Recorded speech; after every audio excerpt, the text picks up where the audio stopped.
next on Unsolved Mysteries. For more than 30 years, strange formations have appeared in the wheat fields of southern England.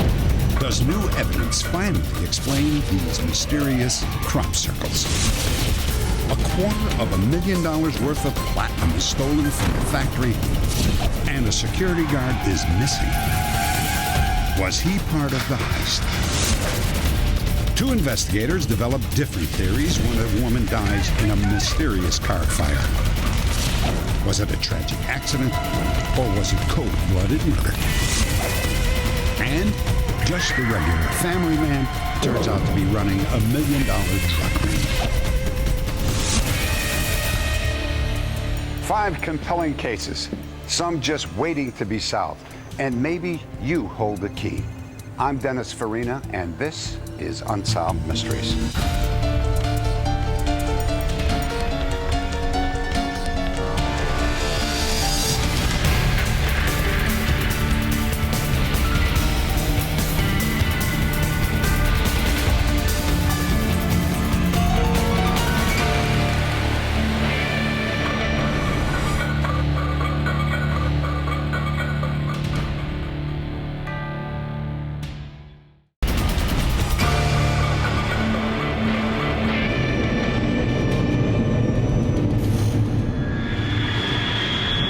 Bradford, Pennsylvania.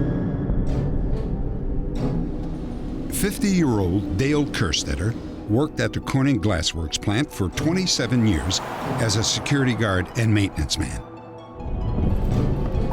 One night at 11 p.m., he began his usual weekend shift. Before the night was over, $250,000 worth of platinum pipe was stolen, and Dale Kerstetter had vanished. Pound for pound, platinum is one of the most valuable commodities in the world. After Dale Kerstetter and a fortune in platinum disappeared, police began to wonder, was he a robbery victim, or was he the robber himself? By all accounts, Dale was an ordinary man who was loved by his family and respected by his employer. He was very compassionate, honest, liked to have fun, loved the outdoors. He's just a great father. I mean, there wasn't a kid in the world that wouldn't want to have him as their dad. He was very faithful to everybody. And he hated a lie. He never believed in lying. On Sunday morning, security guard John Lindquist arrived at 7 a.m. He expected to find Dale waiting to be relieved. He is usually sitting right inside the door, and he wasn't there. So I walked to the cafeteria, and I see his lunch pail sitting on the table. I happened to pick up the newspaper, and there the keys was. So I looked in his lunch pail, and I see it was everything was there. He hadn't ate. Later Sunday morning, Dale's pickup truck was found in the plant parking lot. Police were called to investigate. A number of clues suggested that Dale did not disappear voluntarily. His keys were still in the ignition, and he left behind a full carton of cigarettes, an empty gun holster from his .22 caliber pistol, and his day pack. That afternoon, the sheriff's canine unit was brought in to track Dale's movements through the huge plant.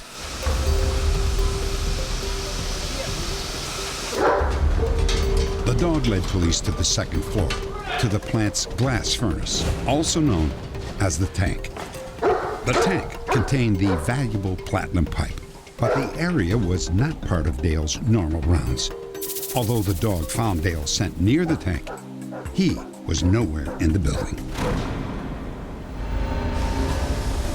Video from the plant security camera was examined next. Our plant manager, Patrick Foley, was disturbed by what he saw. We have recreated the key sequences found on the tapes. The first thing I saw was a masked man in the back of the plant in the one area.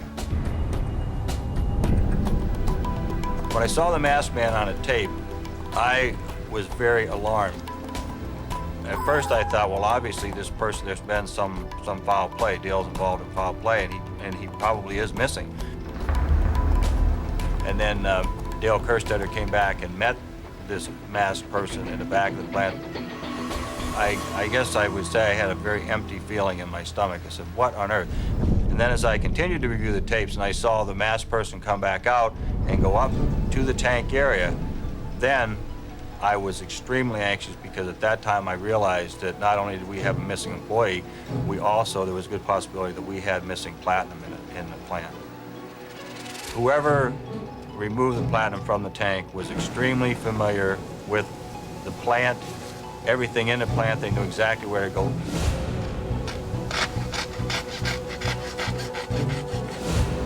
The police could not tell if Dale was being coerced or if he was part of the heist. At one point, he looked directly into the camera. Was he signaling for help, or was he coolly flaunting his crime? If he was involved, why would he willingly walk in front of a camera? Knowing that it was there, he knew the camera was there.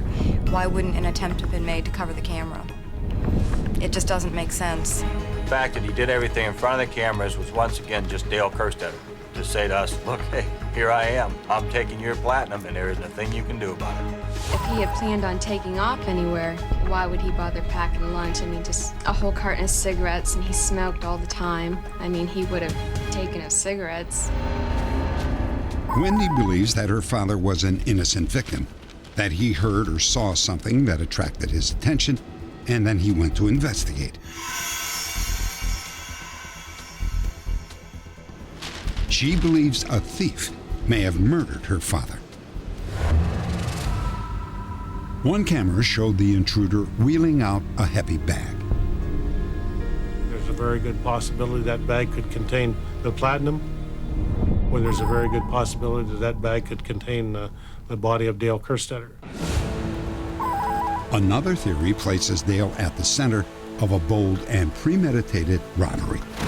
Dale was happy as a trades worker. Unfortunately, prior to this incident, he had just been cut out of the trade shop, which entailed about probably a $5,000 to $7,000 cut for him. He was not a happy person at the time of this theft. Through our investigation, we determined that Dale Kerstetter was approximately $30,000 to $40,000 in arrears on various payments, trailer payments, vehicle payments, and different bills which he had owed throughout the area. He had children that could take care of him. I was in a financial position to take care of him. He had stock in Corning. He had money invested. If it got to the point where he really needed money, there was too many ways he could have obtained the money legally. Dale's family wants to know if he is alive. Whether he committed the crime or not, they want the truth. He had 6 kids, 2 grandkids. To do something like that and not call any of them, you know, just take off and never talk to your kids again. I just can't believe it. I don't care whether he was involved. That's not going to make me think any less of him or love him any less. What I want to know is what happened. Was he involved? Did he get away with it? Is he dead somewhere? Was he abducted? I don't think he'd do it unless he planned on coming back someday. If he's alive, which I think he is, he's either in Canada or I'd say in Australia. And I figure in 7 years, when the statute of limitations up, he'll come back scot-free and they won't be able to touch him. Dale Kerstetter is 5 feet 4 inches tall and weighs 130 pounds. He has blue eyes, brown and gray hair, and a receding hairline. If you have any information about this case, please log on to our website at unsolved.com. Next, when a woman dies in a burning car, 2 respected investigators disagree on the cause of death.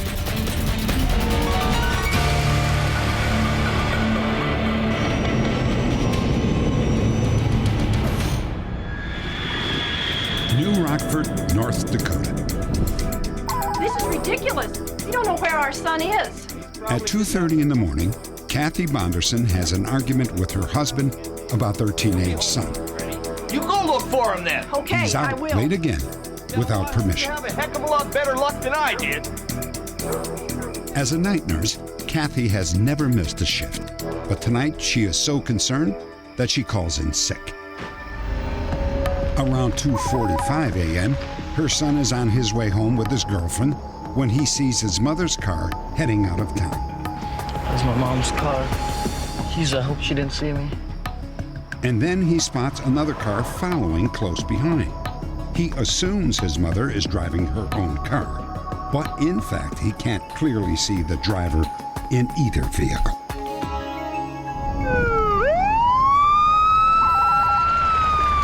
An hour later, on a lonely road, a car is burning out of control.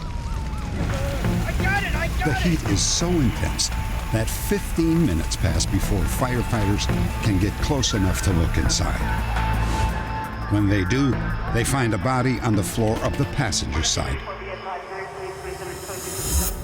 The victim is later identified as 35-year-old Kathy Bonderson.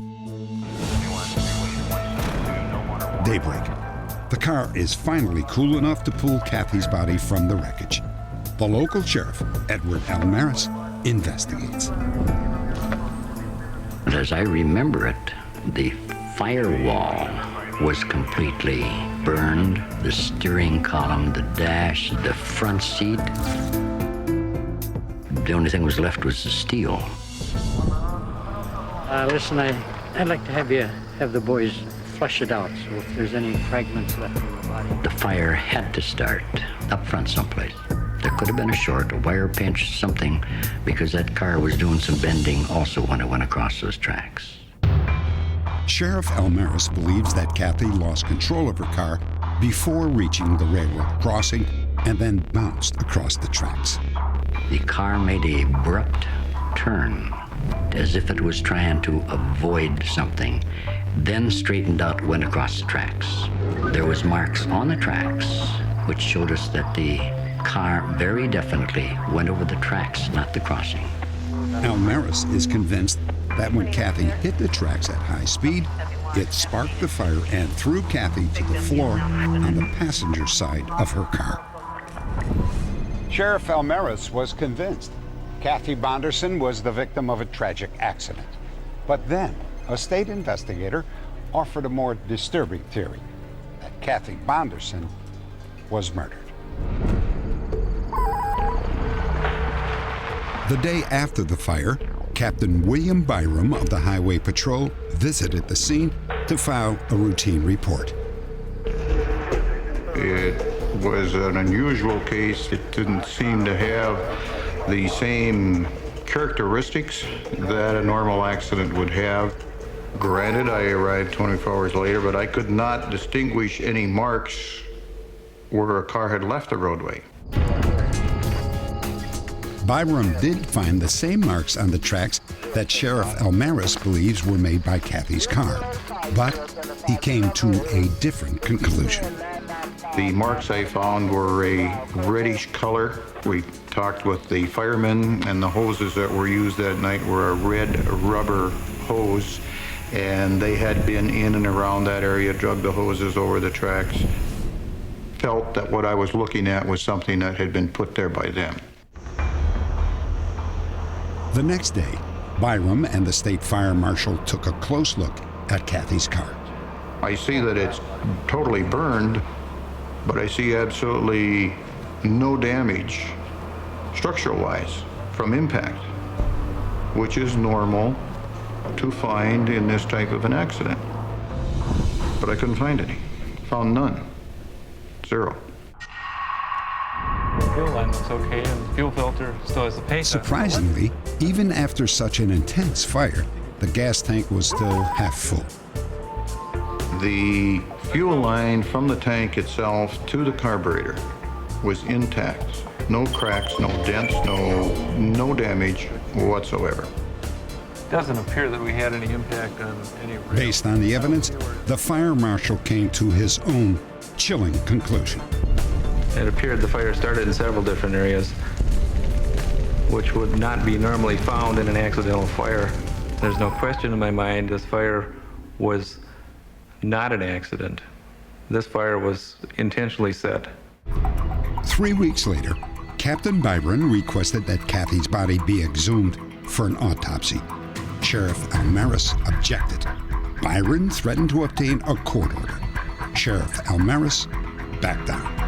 One of the very important facts from the autopsy proved that Kathy Bonderson was dead before the fire started. According to the pathology report, there was no carbon monoxide in Kathy's lungs, which means that when the fire started, she was already dead. Tests conducted on Kathy's clothing as well as the vehicle's carpeting revealed traces of gasoline.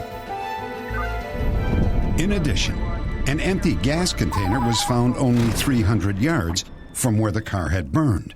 But for Sheriff Almaris, it still wasn't enough to change his opinion. There's been no proof offered. Nothing in my investigation brought up anything that even would give you an inkling that that this might be a homicide rather than a car accident. Nothing. There are too many other facts leading me to believe that it was not an accident. And I have to work with facts. Captain Byram is convinced that Kathy Bonderson was murdered and that her car was set on fire to make it look like an accident. But the question remains, who killed her and why? Update. 18 years after Kathy's death, the North Dakota Bureau of Criminal Investigation reopened her case. They scheduled an interview with Kathy's husband, Robert Bonderson. But before the meeting could take place, he committed suicide. Based on new interviews and a review of the evidence, authorities concluded that Robert Bonderson murdered his wife. The case was finally closed. Coming up, crop circles in England. Could these elaborate formations be a hoax or a supernatural phenomenon?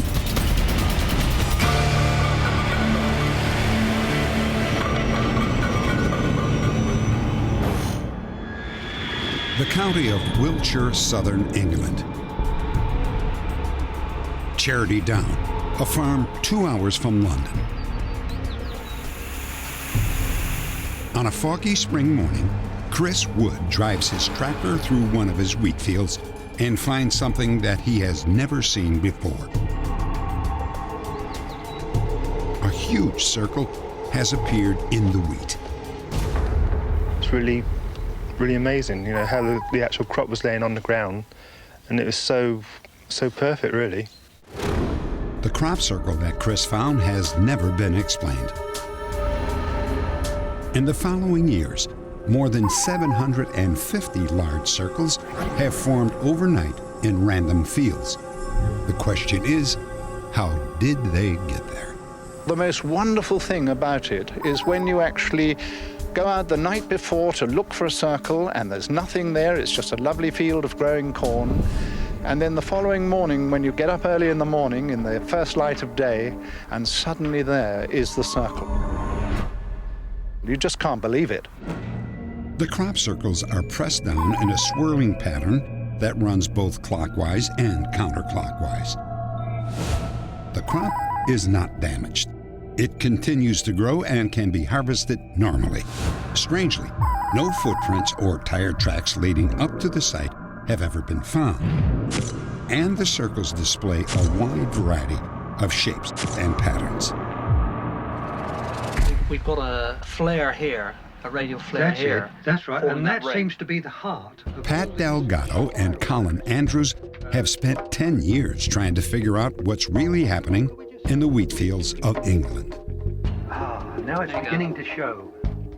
We have invited many professional scientists of various disciplines to help us in this investigation.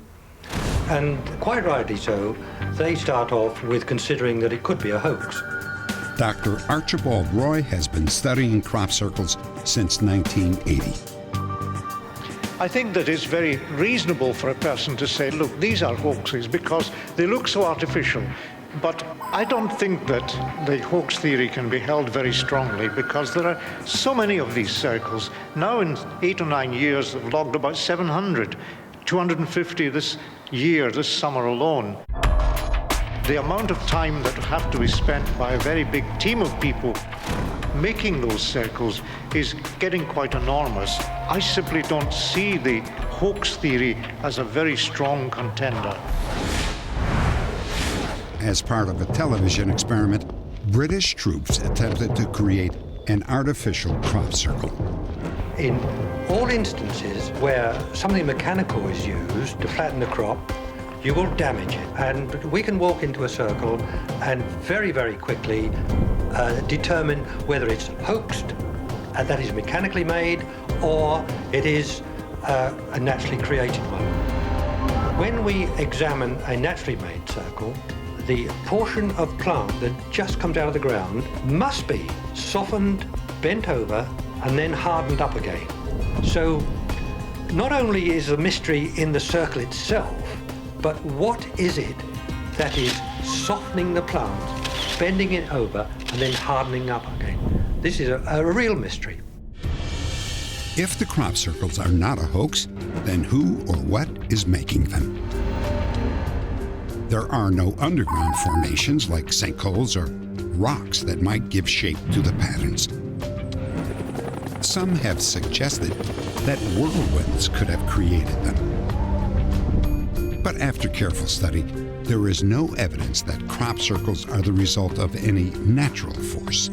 There's got to be an intelligently manipulated, inexplicable energy used here, and we don't know the first thing about it, but it's there. Sometimes the appearance of crop circles can be linked to sightings of bright lights in the night sky. One such sighting took place when Pat and Jack Collins were driving through a stretch of farmland near Stonehenge. We'd been out for the evening, and on our way back, about 11 o'clock at night, we saw this circle with lights all the way around the edge. He said, "Good, look at that." I said, "Good gracious." I said, "Whatever can it be?" And so we said it couldn't be, you know, a flying saucer or anything. Colin Andrews believes the lights can be connected to two different sets of crop circles. The same night as they saw this extraordinary clustering of lights over that site, a quintuplet set appeared in a field just a few miles to the east near Alresford. And the same kind of formation was found just a few days later in a very remote spot south of Andover. And the alignment of those two sites took us directly over the top of the Collinses' particular sighting. I haven't the faintest idea what is causing these circles. I find them a most intriguing and entertaining mystery. A lot of the circles appear in the vicinity of the great megalithic monuments of southern England. Now, if these circles have been appearing for, let's say, 5,000 years, then they would have been appearing in the wheat fields and corn fields of the megalithic farmers. What would they have made of them? Would they have said, these are signs from the gods? Perhaps we should build monuments which mimic these circles, and so they would build things like Stonehenge. It's an intriguing possibility. Having said that, we haven't actually seen one of these this year, and this county... Hoping to solve the mystery, more than 50 researchers descended on a farm where many crop circles had been discovered. They surrounded a field with audio and video equipment. That's a terrible noise, just as you stand in the center. You getting a noise there, Richard? Very, very bad indeed. Yeah. Although no crop circles formed, the study did record one significant event. Coming and going as you Well, what happened was that Pat and myself were being interviewed in the largest circle we'd ever seen when the sound man detected an electronic warbling noise which came onto the sound equipment. And Pat, who was stood just off of the center of the formation inside the circle, could actually physically feel an energy field right alongside him. When he stepped into that energy field, the noise picked right up, and when Pat stood out of the barrier, it diminished. It was very extraordinary. It is very significant. We do now have a noise component associated with this extraordinary phenomenon. Since we originally aired this story, hundreds of new crop circles have been reported, not just in England, but in the United States, Canada, and Australia as well. These new formations have become more elaborate and greater in size. One of the most interesting appeared in the English countryside. It is the largest crop circle reported to date, and Colin Andrews is convinced it cannot be a hoax. We were looking at a marking which was about 1/8 of a mile long. Now, if you consider that under controlled conditions, it takes a team of 12 people to create something like a 100-foot diameter circle, a straightforward, simple circle takes something like 6 hours for them to construct this. We were looking at a huge team of people working that night in the hours of darkness, which are only 7 hours at this time of the year, in a location which can be seen from vantage points all around. Botanists have studied the cells of plants collected from inside the crop circles. When these plant cells were compared with samples collected outside the circles, the scientists were amazed. The plants taken from outside the circle had cloudy crystals in erratic patterns. The samples taken from inside the circle had distinctive clear crystals with a defined pattern. I think the discrepancies are caused by some supernatural force which has been applied to that particular part of the ground, which produces these patterns. We have here a structure of a plant which has changed. Human feet cannot do that.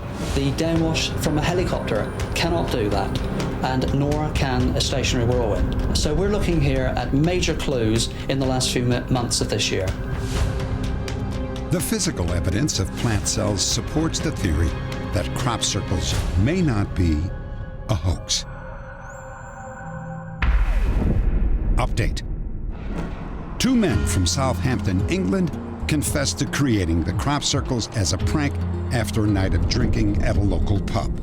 However, crop circle believers refute these claims and suggest that the designs are far too complex and perfectly executed to be the work of a couple of hoaxers. So, are these strange, complex patterns the product of some unknown intelligence, or are they just good-natured pranks? Whatever the answer is, crop circles remain an unsolved mystery. Next, Neil Gott. Nice guy. Family man? Wrong. He's actually the boss of a $1 million drug ring.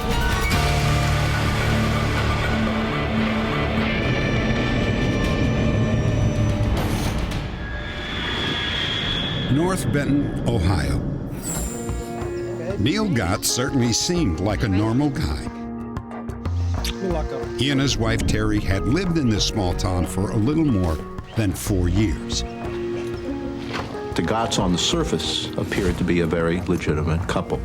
He was a mechanic who had a place called Lake Park Auto. She had a cleaning business where she cleaned houses. They had a 2-year-old daughter, Heather Gott, who was a very attractive blonde-headed little girl, and everything appeared to be normal, unless you lived in the community and had heard some of the rumors, or unless you were an FBI agent and you had access to what we knew. Hey, what are you doing? Just talking on the phone. What the FBI knew was that Neil Gott was making an awful lot of phone calls to a drug dealer in Akron, Ohio. Flip around, you know what I mean? The FBI listened patiently until Gott placed an order for 8 ounces of cocaine. 8 of them? Yeah, give me an 8-pack. When he made the buy, the FBI was waiting. But agents didn't take Gott into custody. Instead, they bet on a risky plan. We wanted the cocaine, but we were not going to arrest Neil Gott because we wanted to continue our investigation till we got everybody in his network. Neil Gott did not disappoint. He went straight home and called his buyers and told them there would be no more cocaine. Now the FBI had the names of Gott's drug ring and a hunch that he was hiding something else. We became suspicious of other areas of Neil Gott's activities. For instance, he had rented a barn in Homeworth, Ohio. And in this barn, which was supposedly empty or being used for occasional auto repairs, we looked at electric bills in the neighborhood of $1,800 to $1,900 a month. Whereas in that type of building, the electric bill shouldn't be over $50. And that was our clue that they were probably growing marijuana hydroponically in that property. The FBI moved in on Neil and Terry again.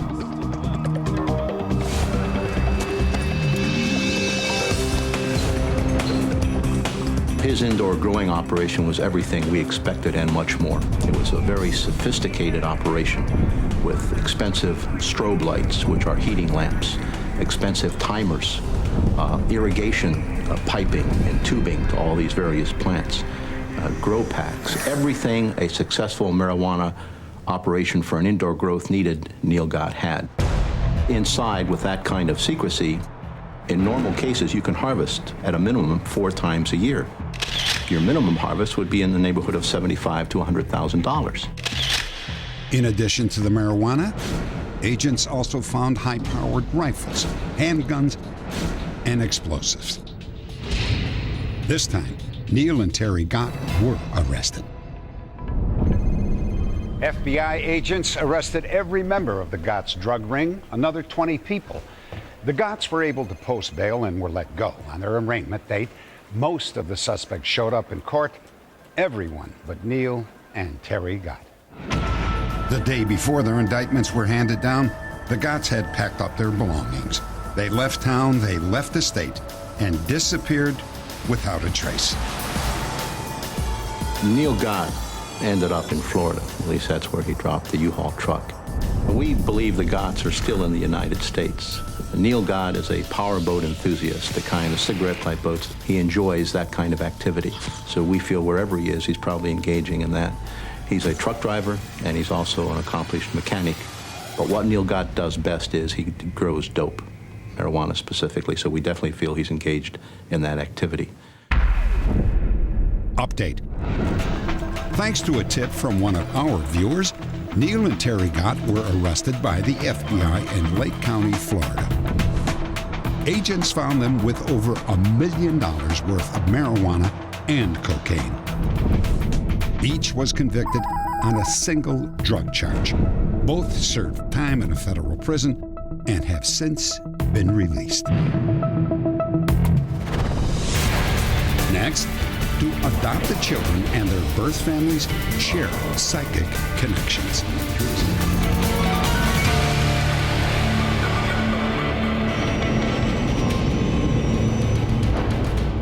Don Larkin grew up knowing that he had been adopted, but it wasn't until he was 44 years old that he finally located his birth mother, Betty Landers.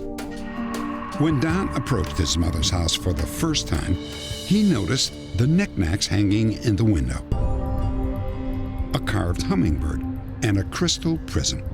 Don had only seen these items together in one other place, in the front window of his own home.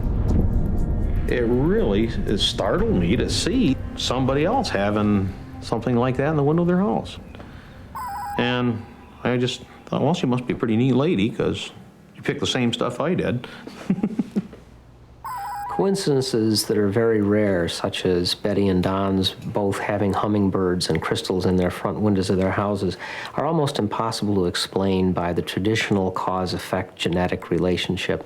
That's a very good example of one that is probably due to some unknown spiritual, psychic connection. Many believe that the same bond exists between separated brothers and sisters. Lorelei Smith was the only daughter of her adoptive parents, and yet, even as a 4-year-old, she sensed that somewhere she had a sister. Yes, I do. I was so firm about it, one of the teachers felt necessary to contact my parents. I was told at the time not to continue with this illusion or fantasy, but I apparently still kept insisting I had a sister. But I still don't think you have a sister. Yes, I do. She has curly blonde hair and she's pretty. At that time in 1959, Lorelei did indeed have a sister, Lori, then 1.5 years old, and we were living in Alaska. Lorelei was in New Mexico.